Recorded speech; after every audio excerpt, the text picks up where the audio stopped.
Imagino que está grabando ahora. Vale, ahora va a hacer un claqueta para cuadrar el audio. Claqueta audio. Let's go. Okay, hello everybody. We are here today in my terrace in Barcelona. I'm Arnau from OG, and today Autoflower World Cup interview with one of the best seed bank in the world. Today we have here with us Nico from Fastbatch 420. Hello Nico, how are you? Hey Arnau, how you doing? All good, man. Cool, nice to see you today. This morning, it's Monday. We didn't begin to smoke, but I hope soon we're gonna do this nice wake and bake that we always love to do. But first, we have this little interview that we want to do with you guys. We want to know a little bit more what's happening behind the scenes of the Autoflowering Cup. No, I have an important question for you that a lot of people that follow us begin to say, because they really want to know what makes the difference between the strains that makes that level up from other categories, from other entries, from other participants. What is that point that makes your strains, the strains from 420 Fastbatch, that boom, that push up, that goes above among the other ones? Can you tell to me everything about these new strains, what you entered, what it makes them special? So as you know, now we've been basically the Autoflower reference, or the only project that has really focused on autoflowering strains since in the past 15 years. So we've been very focused, and we've been very looking into how we can make our only product better. We thrive for perfection. We thrive for, having a product that actually keeps our customer happy and keeps everyone that actually has ever dealt with a plant of weed better. So we're really focused on making everything that we do special. We don't just want to make a product because we can sell it. We want to make something that leaves an impression on people, that they're happy, especially since what we've seen in the first Autoflower strains that we put our hands on. They were small, they're not very interesting for the customers or for people in general. So we've decided to step it up a notch and make it interesting. And for this year, especially like for 2022, we were looked into making some strains that we thought that had a very particular terpene profile, or bud structure and plant structure, and we actually upgraded it with our Gorilla genes, which Gorilla Glue has been our top seller strain since 2015, and we've decided that it was the good cross. So in order to put it size and to keep the flavors, for example, what we've done with the Gorilla Purple Punch, it was something to bring it the extra bit. Purple Punch is a classic. It's already a classic strain. People know it. They've grown our autoflowering version, and from there we were like, how can we make it better? It's never like, oh, we can do this. It's done. It's every time we're looking at how can we make it better? How can we make it better, enhance some points, this and that.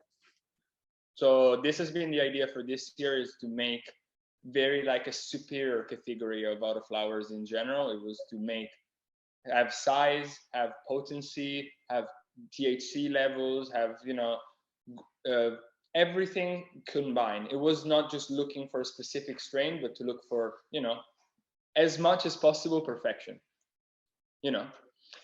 But this is the game, man. This is a constant work, to improve, to make the selection, get more and more strains with better profile terpene, with more bud extractor. This is the game. And when you are a breeder, when you are a seed bank, and you produce your own seeds, you need to do that job. You need to work on that. You need to go every day, and it's constantly. And for release one new strain, most people say, yeah, no, but they do it like that. No, there's a job behind. There is some tough work that people. And we're like a year and a half basically ahead of everything, because production needs time. So we're already looking. We're never done. Every time we're already thinking like, what's next? And every year and a half is you take the strains that you already had, and it was like, how can we make them better? How was the height? Level up, Can we yeah. make it, yeah, can we go higher? Can we go higher THC? Can we go higher everything? It's not just basically keeping the level and just going. It's, you know, working. We always working. This is what this makes is something a brand competitive, no, in the game, that always want more or wants to push a little bit or wants to discover more things. But I think this is exactly what all growers want, no? That every season try new things and see the evolution. Because let's talk about that. How do you see the market of the autoflowering in some years? I definitely see that this, you know, this thrive for perfection, and I see it from us, and I mean, we made it our staple, our, you know, our brand goal. But then I see it for everyone else. It's like we started looking at autoflowering a lot different from when I started working in the industry. We're starting to understand. So what we're doing is to push it, is to find new levels, finding how we can make everything a bit better, instead of just, oh, we have, you know, we have a very simple product that works. We're actually looking to make, you know, progression. And this is something that and it's not, again, it's not about the money. It's about literally like having a product that you can stand and you can grow and be happy. The passion. We want to do something. We want to put we have our hands in the ground, and we want to make sure that what comes out of that ground is a nice product, and it's not just a sellable product, but it's something that people can enjoy. Yeah, because I saw that the market now, the flowering, like a nice curve pumping up. And nowadays, for example, after this autoflowering competition, I was touching the flowers and just like, wow, man, so this is nothing about like 10 years before the autoflowering, no, that was like a small bud, you know. So this is the future, no, the evolution that we are talking about. That is everything going forward. And people are giving it a chance. So our job is not done because we've done it 10 years ago. There's people that are coming towards this, you know, very niche branch of weed growing, because it's something that people, they need time. You can do the first autoflower and be completely happy, because you're learning and there's very like a learning curve. So that's what we want to do. We want to make sure that people that are coming, but they're coming as expert, not just as, you know, the product that we do helps both ends. It's for the expert grower but also for the newbie grower. But we need to make sure that everybody that comes in has a very, you know, good experience, because we know that the first experience is everything. People try something, if it doesn't go well, they're never going to repeat it. It's very hard. So we want to make sure that people have this very good first impression, and they can make their own adjustments. But they have let's say, not a Ferrari, but more or less. They have something good to drive, and then they need to figure out how to drive it, pretty much. That's good. So to finish this nice interview today with you, can you say something to all the competitors that we had and all the people to motivate for the next year autoflowering 2023, sorry? Can you say something to them to motivate them, or how is it going to be in 2023? You will be competing. How do you think will be the competition? More people will join this year. I have to say, more people. Yeah, this year was almost 49 entries. It's crazy. It's like crazy. Yeah, we're. I mean, I know for a fact that we're going to be back.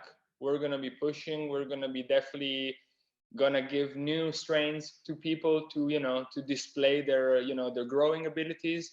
And I think that people are gonna start having the chance of, you know, they're gonna understand that this is, you know, it's a friendly competition. It's something that we want to see as, you know, cannabis advocates. We want to see people growing. It's not about, you know, it's not about just to see the grower. Yeah, exactly. The cup is something that it's good for us, but for me, I like seeing that people are actually interested in showing their product, and they want to make sure that everybody sees, like, hey, I've done this. It's very nice. Like, try it. So then, you know, people, again, as I said before, people will come with very specific needs and very specific techniques, it's not just random growers. It's you're having experts, and I'm seeing more and more people that are professional growers coming into the competition next year, because people are starting to realize that they can actually make